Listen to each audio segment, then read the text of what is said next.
네, 안녕하세요. 오늘도 펄어비스에 대한 이야기 해드리도록 하겠습니다. 오늘 내용은 여러분들이 많이 관심 있어하는 공매도와 대차 잔고에 대한 이야기 해드리도록 할 겁니다. 근데 난 잘 이해를 못하겠는 게 이게 주식 공부하는데 순서라는 게 있거든요. 처음에는 가장 쉬운 차트 분석을 하다가 그 다음에는 시황, 그러니까 뉴스에 사람들이 많이 가요. 뉴스를 많이 보다 보니까 미국장에 얼마나 관심이 있는지, 그러니까 미국장에 얼마나 영향을 미치는지에 대해서 파악을 하고 미국장에 대해서 관심을 갖습니다. 그러다 보면은 이제 글로벌 시황도 보고 이러다가 이제 내부적인 요인으로 들어가죠. 좀 더 디테일한 부분. 그래서 공매도에 대한 이야기로 들어가면서 그 공매도와 대차장고의 관계를 분석하고 뭐 이런 쪽으로 넘어가야 되는 게 순서잖아요. 내 말이 틀린가? 이게 정석 아니야? 근데 내가 느낀 여러분들은 잘 몰라. 그리고 특정 분야에 대해서 비정상적으로 많이 하. 그리고 중요하지 않은 것에 목을 매, 정보가. 그러니까 지금 펄어비스가 DLC를 뭐 했다, 확장팩이 나온다, 뭐 이런 이야기들 나오잖아요. 이거 호재 드린 건 사실이야. 근데 주가에 영향을 미친 적이 있어? 없단 말이야. 내가 지금까지 펄어비스를 봐온 결과 패치를 했다거나 뭐 이런 것들은 별로 주가에 영향을 미친 적이 없어요. 그러면 펄어비스 주가에 가장 영향을 미치는 요인이 무엇인가부터 파악을 하고 그 요인의 변화가 어떤 식으로 흘러가는가를 봐야 돼요. 근데 이게 이제 공매도가 되는 거지. 그래서 공매도에 관심을 많이 갖는 게 사실이긴 한데, 근데 여러분들이 공매도를 정확하게 이해할 수 있는가? 나는 아니라고 보거든. 지금 많은 유튜버들이 어떤 식으로 이야기를 하는지는 잘 몰라요. 근데 공매도 대차잔고 뭐 이런 거 관련해서 쭉 설명해주고 외국인 수급 이야기해주면서 설명해주고 이런 사람들 별로 없지 않을까 싶습니다. 왜냐면 제가 이렇게 유튜브 영상들을 보면 다 차트만 이야기를 하고 최근 나오는 뉴스들만 이야기를 하지 진짜 분석을 하는 사람들은 별로 없다라고 느껴지거든요. 그 사람들은 나름 진짜의 분석을 하겠지. 차트를 가지고 말이지. 근데 항상 강조를 하지만 차트는 뭐냐면 결과야, 결과. 원인이 뭐야? 원인은 수급이야. 누가 사고 팔아서 거기에 대한 결과가 나온 게 차트라고. 그러면 앞으로 이 수급이 어떻게 바뀔 것인가에 집중을 해서 거기에 상황에 맞게 전략을 짜야 되는 거거든. 지금부터 제가 해드릴 이야기는 유튜브에서 아마 얘기가 전혀 안 나온 이야기일 겁니다. 왜냐면 전 이거 얘기해 줄 거거든요. 이거는 차트를 그려봐야 돼. 데이터를 가공을 해봐야 돼. 근데 내가 지금까지 경험을 해본 바 대부분 주식 전문가라고 떠드는 사람들 있죠. 그 사람들 수준 미달이 굉장히 많거든. 심지어 공매도 잔고 수량 어디 가서 찾는지도 모르는 사람이 많아요. 왜 내가 시작부터 남을 까고 있지? 미안합니다. 그리고 오늘 뭐 재밌는 내용 준비를 했으니까 썰을 좀 더 길게 좀 풀어보도록 하겠습니다. 앞전 썰을 말이죠. 그 영상 보면 말이죠. 야, 내가 왜 펄어비스로 조회수를 열심히 이렇게 끌어모으는지 알겠죠? 내가 아무리 좋은 얘기를 하더라도 관심 없어.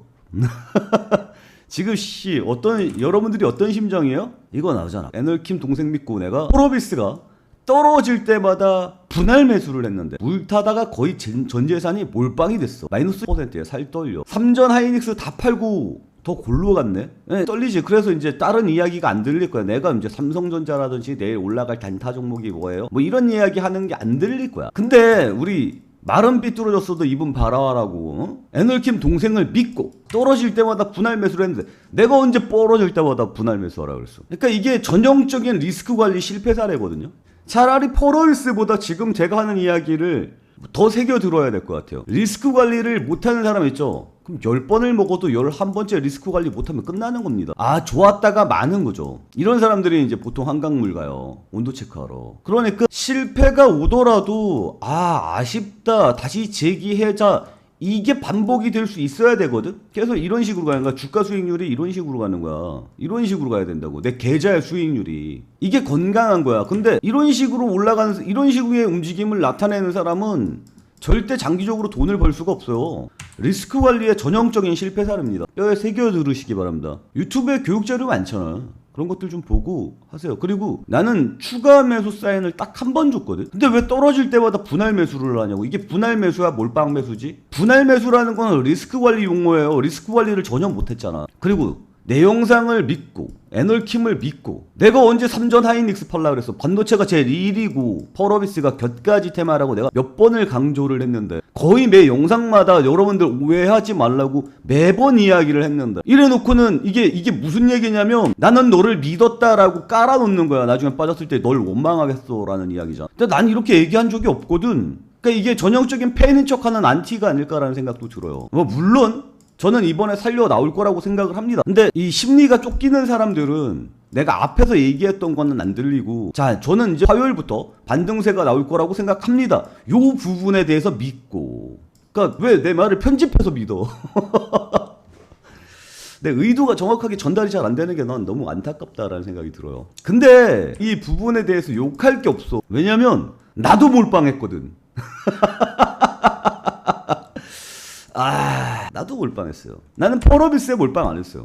나는 기름에다 몰빵해. 그러니까 야, 뭐 니도 몰빵하고 뭐 이러면은 니도 리스크 관리 못하는 거 아니야? 근데 나는 믿음이라는 게 좀 있어. 여러분들도 믿음이라는 거 있지. 내로남불하려고 이야기하는 건 아니야. 야, 이러다가 이거 얘기 못 하겠는데? 뭐 이건 다음 시간에 얘기해도 되지. 어차피 여러분들 내 펄어비스 영상 다 볼 거잖아. 그러니까 뭐 여기서는 그냥 넘어가도록 하겠습니다. 뭐 썰 길어지면 썰 길어지는 대로 넘어가죠. 그리고 내가 잡다한 썰 써는 거 좋아하는 사람들 많더구만. 이러다가 썰 채널 되겠어. 아무튼 자, 구독과 좋아요 눌러줘요. 그리고 최근에 좀 이렇게 뭐 좀 만들고 있습니다. 이런 것들도 계속 발전해 나가고 있습니다. 그리고 참 내가 기름에 이야기한 다음에 최종적으로 나 기름으로 먹을 것 같아요를 이야기하고 싶은 건데, 지금 이란 전쟁 끝나가는 분위기로 보여요. 그래서 제가 기름을 사서 모았던 게 이제 터져 나갑니다. 그리고 이 기름이 폭락 사태가 나타난다라는 것은 전쟁이 끝났다라는 이야기잖아요. 전쟁이 끝나고 나면 무슨 일이 발생하겠어요? 중동 재건주가 튀일 겁니다. 건설주 올라갈 거고요. 건설주가 올라가는데 시장 분위기가 굉장히 좋아질 겁니다. 왜냐면 지금 시장이 폭락 나올 거다, 미국 시장에서 폭락 나올 거다라고 하는 이유들이 뭐예요? 미국의 국채 이율이 너무 높기 때문이에요. 국채 이자율이 높다는 이야기는 뭐예요? 그냥 간단하게 얘기해서 이자율을 많이 준다는 얘기잖아. 그러면 안정적으로 돈을 많이 벌 수 있다는 얘기잖아. 그러면은 주식하던 양반들이 어디 가겠어요? 채권으로 간다고. 그러면 주식하던 양반들이 채권으로 가고 안정적으로 돈을 뽑아 먹으려고 하니까 주식에 있는 자금들이 빠져나오면서 주가가 폭락 사태가 나와요. 근데 이것도 아무 때나 나는 게 아니지. 주가가 꽤 많이 올랐어. 그래서 고점 같은데 근데 이자율을 더 준다고? 절로 가야지. 이게 가속화되면 우르륵 떨어지는 겁니다. 주가가. 너도 가 나도 가 이러면서. 그래서 이자율이 올라갈수록 주식시장은 안 좋아요. 그래서 트럼프가 미친듯이 주식 그 이자율을 떨구려고 난리치는 거 아닙니까? 그리고 이 이자율이 올라간 요인은 뭡니까? 이란과의 전쟁 아닙니까? 이란과의 전쟁 때문에 유가가 엄청나게 뛰니까 CPI가 뛰어주지 않았습니까? 소비자 물가지수. 소비자 물가지수가 뛰니까 시장이 돈이 너무 많이 풀렸네. 국채 이자를 올려야지. 이렇게 되는 거거든요. 그래서 시장에서 돈이 국채 이자율이 많이 올랐네. 그러면 은행으로 돈이 빨려 들어가면서 어떻게 돼요? 물가를 잡을 수가 있어요. 그러면 이자율이 올라가면 주가는 빠집니다. 이게 시장 폭락에 대한 이 메커니즘이에요. 그러니까 그러면 트럼프는 썰이 자꾸 길어지네? 트럼프는 이란을 왜 두드려 팼는가? 이 부분을 좀 알아야 되잖아요. 뭐 여러 가지 이유들이 있지만 이런 이유들도 있을 겁니다.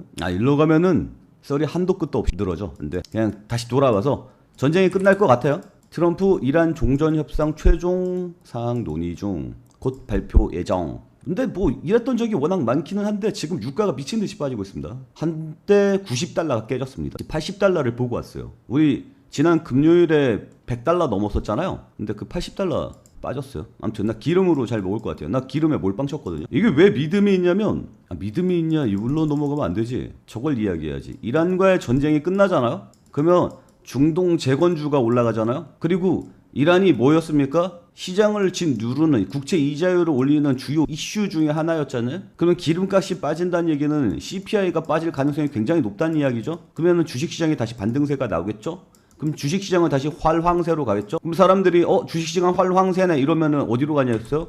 반도체로 가겠죠. 그리고 중동 재건 테마로 가겠죠. 그리고 그 전에 돈 많이 몰렸었던데 로봇 쪽으로 갈 가능성이 있겠죠. 그리고 최근에 우리나라 정부가 뭐 하고 있어요? 국민 성장 펀드인가? 그거 만들었죠. 그거 이후에 뭐가 가장 강하게 뛰고 있어요? 2차 전지가 뛰고 있죠. 2차 전지가 뛰고 있으니까 뭐가 뛰고 있어요? 에코프로가 뛰겠죠. 그러면 이란 전쟁이 끝나고 나면 이 메커니즘을 통해서 뭐가 올라요? 에코프로 이런 녀석들이 장기적으로 상승세가 나올 가능성이 높습니다. 왜? 코스닥의 상승세가 나올 거기 때문에. 그럼 바이오도 뛰겠죠? 또 5월 28일인가요? 그때부터 미국 종량학회 아스코 있죠? 아스코로 인해서 바이오 관련주들이 뛰겠죠? HLB라든지 기타 다른 녀석들 튀어 올라간 녀석들의 목록도 또 뽑아봐야겠죠? 할 게 많죠? 내가 뭔 얘기하는지 이해하셔야 됩니다. 아무튼 저는 이런 거 가지고 계속해서 단타로 먹을 거고요. 그리고 저는 이제 지난주뿐만 아니라 그 전부터 계속해서 저는 어떤 종목이 어떤 식으로 흘러갑니다. 그래서 어떤 종목을 노리는 게 좋습니다라는 이야기를 영상에다 계속 말씀을 드리고 있거든요. 그러니까 여러분들은 저와 함께 가셔야 합니다. 그건 제가 봤을 때는 선택이 아니야. 필수야, 필수. 이제 아직까지 구독자가 5,000명 수준에서 더 이상 늘질 않고 있어요. 왜냐면 우리 채널이 펄어비스에 막혀 있거든. 리스크 관리하다가 여기까지 흘러왔는데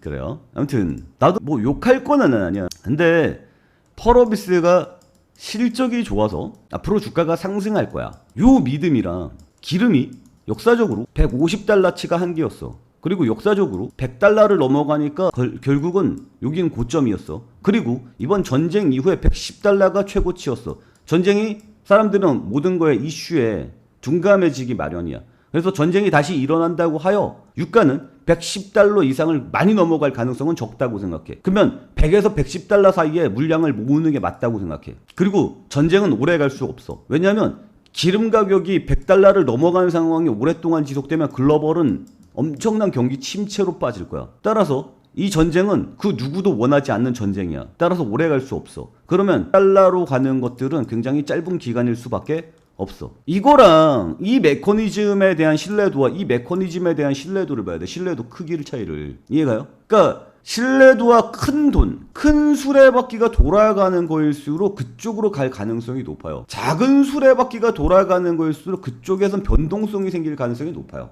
리스크가 크다는 얘기예요. 나는 그러면 안정적인 큰 수레바퀴를 먹겠다라고 이야기를 하는 거예요. 내 영상을 꾸준히 본 사람들은 알 거예요. 내가 기름 곧버스 이야기를 계속 했죠. 이건 나는 안전마진이라고 생각했거든. 그리고 이번에 전쟁이 끝난다는 이야기가 나오고 있잖아요. 나는 한번 확 빠지는데 이거 이후로도 계속해서 빠져나갈 거라고 봅니다. 그러니까 주가가 계속해서, 그러니까 유가가 계속해서 하락할 가능성이 높다고 생각을 해요. 거기에 대한 배팅. 그러니까 나는 안전마진을 먹겠다라고 덤비는 거고, 이런 확신이 드는 거면은 이제 몰빵 가는 거죠. 그리고 중요한 포인트가 뭐냐면 나는 리스크 관리가 되는 상황이었어요. 아, 빠졌어? 그럼 추가적으로 돈을 넣을 수 있는 상황이었거든요. 몰빵은 아니지. 그러니까 내가 추가적으로 이게 빠졌을 때에 대한 대처가 되는 상황이 리스크 관리가 되는 상황이에요. 근데 이분이 뭐라 그랬냐면 전 재산이 몰빵되면 이건 리스크 관리의 전형적인 실패 사례거든. 이야기가 뒤로 빠지다가 이제 내가 준비한 내용 하나도 얘기 못했네. 괜찮아요. 뭐 부정적인 내용은 아니니까. 다음 영상에 바로 찍어서 올려드리면 되잖아요. 그리고 2차 전지 관련해서 에코프로 이쪽 괜찮아 보이고요. 로봇 쪽도 계속해서 승승장구가 나올 것으로 보입니다. 거기에 대한 이야기도 해드릴 거예요. 그리고 6월이 다가오고 있잖아요. 6월이 다가오고 있다는 얘기는 대미투자특별법에 대한 관련주들의 상승세가 나올 거라는 뜻으로 보면 됩니다. 그래서 저는 예전에 제가 말씀드렸던 2차전지 대미투자특별법 관련주들 있죠. 그거에 대해서 한번 정리를 해서 올려드릴 거예요. 근데 펄어비스만 보시는 분들은 그걸 또 안 보겠지. 너무 아쉽다. 무튼 지금 먹을 것들이 만발해지고 있는 상황으로 가고 있습니다. 분위기가 점점 좋아지고 있고요. 그리고 우리는 뭐 어쩔 수 없죠. 저렇게 묻어놓은 사람 묻어놓은 대로 가는 거고, 단타로 먹고 살 사람들, 그러니까 단타로 어느 정도 멘징을 해야겠다라는 생각들 있는 사람들은 단타를 쳐야 됩니다. 그래서 한 종목에다가 몰빵을 때리는 것보다 여기에다 비중 실어놓고 얘네들은 특공대로 보내는 게 맞아. 그래서 펄어비스에 이만큼 묻어놨으면 여기 특공대에다가 단타 보내서 계속해서 멘징할 수 있는 애들로 열심히 돌리는 게 맞다고 봐. 그리고 나는 그 부분에 좀 굉장히 특화가 되어 있고 여러분께 계속해서 말씀을 드리고 있잖아요. 그래서 펄어비스 주주더라도 단타로 멘징을 좀 하시길 바랍니다. 꼭 내가 아니더라도. 아시겠죠? 자, 오늘 내용은 여기서 마치도록 하겠고요. 다음에는 진짜 공매도와 대차 이 부분에 대한 이야기 바로 연속해서 찍어 드리도록 할 테니까 다음 영상도 꼭 봐주시기 바랍니다.